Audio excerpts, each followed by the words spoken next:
Let's talk about UK1 Beyond the Crystal Cave by Dave J. Browne, Tom Kirby and Graeme Morris, three of the UK stable of TSR writers from the 1980s. And this is an unusual scenario, that's the first thing I'm going to say. This is a weird module, especially in the context of, I think, the mid-1980s. When was it published? 1983, still in the glory days. And though I think a lot of good modules come from that time, in fact I think it's the peak of TSR production, this is still unique, I think.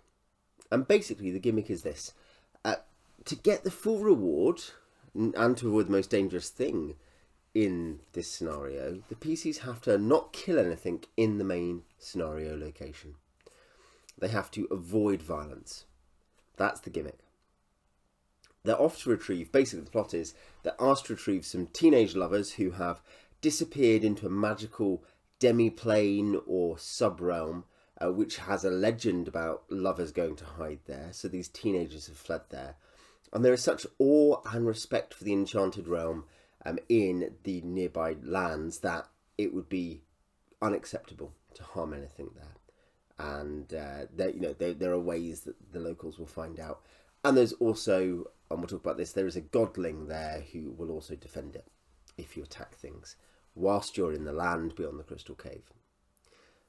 So this is the rough shape of the adventure. I'll get the map and let's see. You can see there the sort of three maps, can't you? There's this one over here, which is the Crystal Cave. And then there is the land beyond the Crystal Cave here, which is a wilderness or garden, and then there's this palace in the demi-plane itself, kind of a sub-demi-plane almost, because you have to transport there. And this basically means there are three types of mini-adventure. There is, first, there's a sort of mini dungeon. I mean, it's only 7 rooms or something, but there's a small dungeon area, and in this dungeon area there are poltergeists, and there is an ochre jelly, there are aggressive mudmen, a new type of monster. This provides, in the appendix here, kind of funny little mudmen. And you get to fight these. These are basically traditional dungeon combat encounters, and they're fairly linear at that. There's also puzzle-like elements, particularly to do with working out how to get through the time-frozen waterfall that blocks the way, well, basically to the teleport pad to go to the to the land beyond the Crystal Cave. So that's the first mini-adventure here. The second mini-adventure is basically a wilderness adventure in those gardens that I've shown you. Albeit it is a wilderness adventure on a small scale. It's about half a mile wide. It does, I think, have the dynamic of a wilderness adventure in terms of you're very much, you're tracking your way through the forest, you're looking for different items at different points, and woodsmanship matters. There's not so much the issue of expending resources you get in lots of wilderness adventures, but nor is it a wilderness dungeon where everything is boxed into one room strictly. There is some overlap, and there is a capacity to get a wider view of the situation. So it's somewhere between those things, half wilderness dungeon, half proper wilderness. And there are things like there's a leprechaun wood, there's a satyr wood, there's a unicorn meadow, there's this green man, this godling of the Anglo-Saxon mythos, who is given stats in the book as well, and who defends the wilderness area, the gardens, from interlopers. And there's this fountain of all heal, which cures you and gives you peace, but also gives you a real attachment to the garden, so you don't want to leave, and that's part of the problem you're going to run into.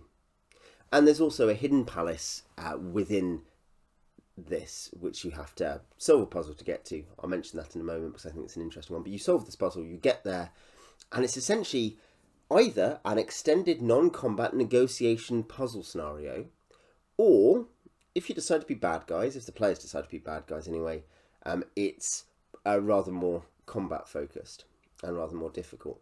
And I think there's enough incentives that most players most of the time are not going to try to hack their way through the end zone of this negotiation adventure, but it is an option, and there is some degree of catering for that. This happens, these I think it's columns, these caryatid columns attack you if you try to break in there's this curse, there's this thing. So yeah, those are the 3 different sections, and they are quite distinct. They don't overlap, and they are gated essentially by different teleport pad mechanics. So that's the general module, and it has more linear sections and it has less linear sections, and it has more combat sections and it has more negotiation sections, particularly negotiation given the context of the scenario. Now, what's good about it? Well, it has a very good atmosphere, and it's common to the UK and EU coded scenarios, and indeed, is it B10 Night's Dark Terror as well, that there is real richness to the atmosphere, which is distinctive to that UK stable of writers who wrote for TSR UK, and also White Dwarf, some of them as well at the same time.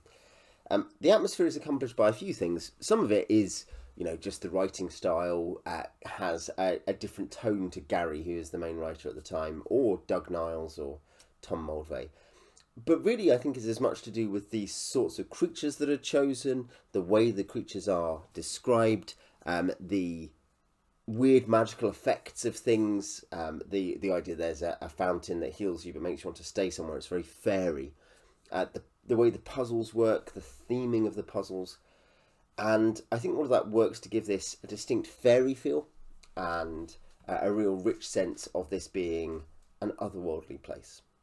And that's something which I think sometimes otherworldly modules can struggle to have, is a real atmosphere. It's also got some very, very, very good individual encounters. The Green Man himself is very good. Particularly the fact that more or less he just wants to calm you down and send you back somewhere so that you're not causing any trouble anymore in the garden. When you find his cave, or if you find his cave as players, he will have a party with you. He'll show you his plant nursery. He'll let you play his lyre of building. He'll share his pipeweed with you. But he's an incredibly powerful godling. So the Green Man is quite a distinctive and strong presence as an encounter. It has a plant fetch quest, which may sound annoying, but basically this is actually to get to the plant fetch quest. To know it's a problem, unless you found out from some creatures, you have to go through a variable maze that changes each time you're in it. That's quite clever. And then you find out you need different plants. You have to go around the garden finding the plants. And there is a sense there of, because you've been building up knowledge via negotiating with creatures, by talking, by listening, by searching, because you're trying to work out what on earth you're doing here, that becomes something where your engagement with the garden pays off. That's why I think it's a good quest, not just because it's a fetch quest, obviously.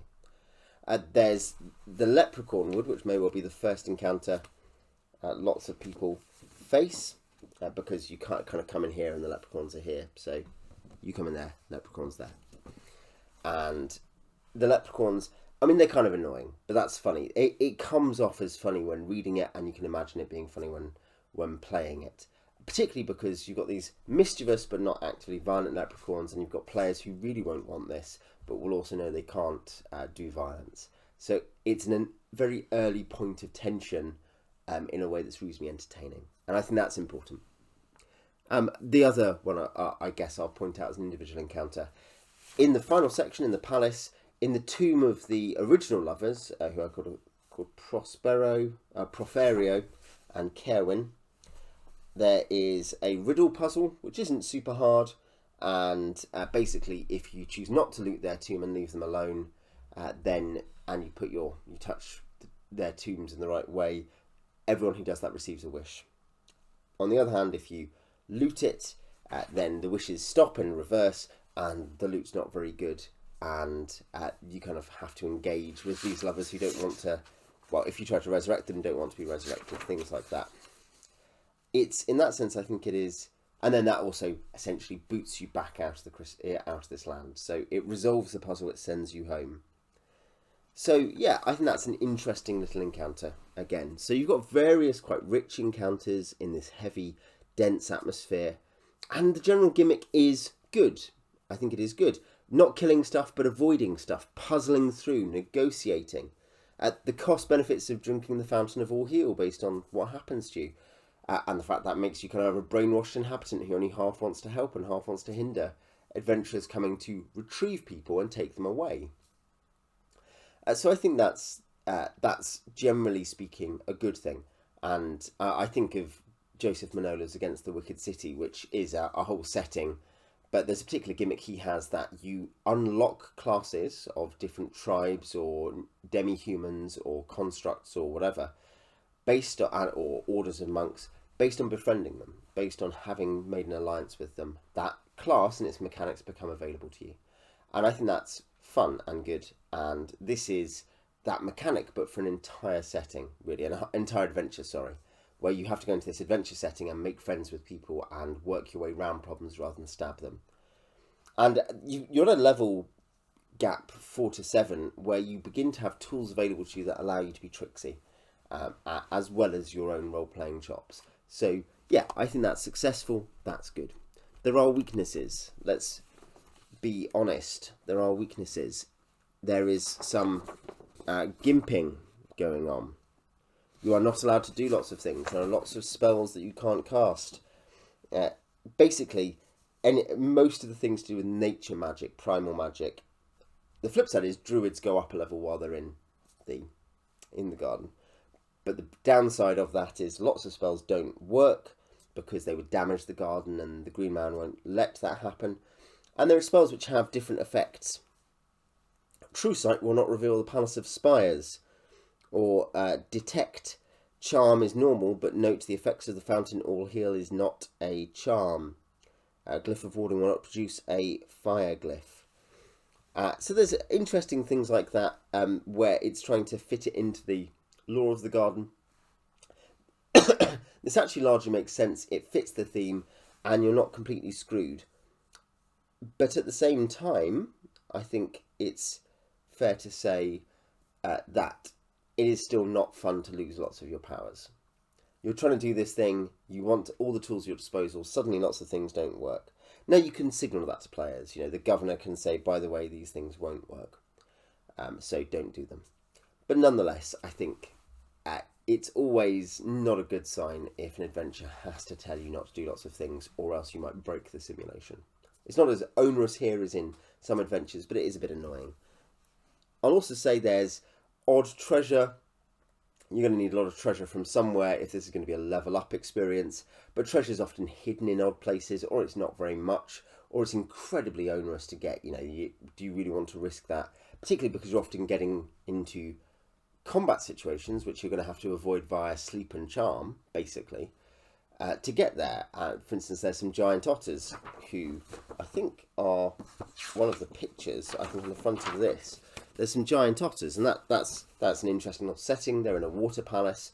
If you find your way down into the weapons store of Proferio, who built this place, that's got amazingly good things in it, but you're going to have to deal with the otters because they don't want you going there. And so you can use spells to get around that, but you get the idea. Everything requires maybe one too many steps. Or not everything. Some things require one too many steps. And in general, there is an odd or patchy map and encounter design, I think. There are too many too quickly aggressive encounters. The satyrs, the dryads, and the unicorns, for instance, are all very aggressive without that necessarily making sense. I mean, there are exceptions to all of those situations, but the idea that you're going around, you're looking for allies, you're trying to talk about things, you're trying to learn things, and there's just people who want to attack you because you're trespassing. It feels like it's punching below the belt in the context. Basically, there are sometimes weirdly non-interactive points in the wilderness bit of the adventure, or they're under-detailed. Again, under-detailed, there is an awesome oriental dragon in a river, there are some bears in a cave, but neither has treasure attached, neither has behaviour detail attached. What are they there for? What are you meant to do? Well, I guess you, as the DM, have to find out. They're unaggressive even, it's not even as if they're attacking you. So surely maybe we could have some detail saying, the oriental dragon loves to hear stories about magic, you know, something like that. The classic kind of small details to give you a role-playing opportunity. But nonetheless, so it is fair to say this has flaws. It is imperfect. If you're DMing this, you're really going to have to put in some thought, maybe a little extra development to make the wilderness section pop, to work at peak capacity, to feel like it's not just a set of semi-isolated encounters, some of which are a bit weird, but a dynamic environment which players can, even without violence, particularly without violence, set off and gain from. Maybe some connections between the encounters so that there's something where players need to go from one place to the next to please one party. They have to go and negotiate with another thing, or they have to steal something. You get the idea. But nonetheless, the level of atmosphere, the central problem and puzzles that relate to that atmosphere, this is all very good. It's a very good adventure. I think I can't think of any other module that is quite so dedicated to that idea of a non-violent negotiated solution. I'm sure there are. You tell me in the comments. But nonetheless, I don't think I've ever seen something that's quite so dedicated to that. But anyway, I recommend it. If you have read it or run it or played it, what did you think? Tell me in the comments. Until next time.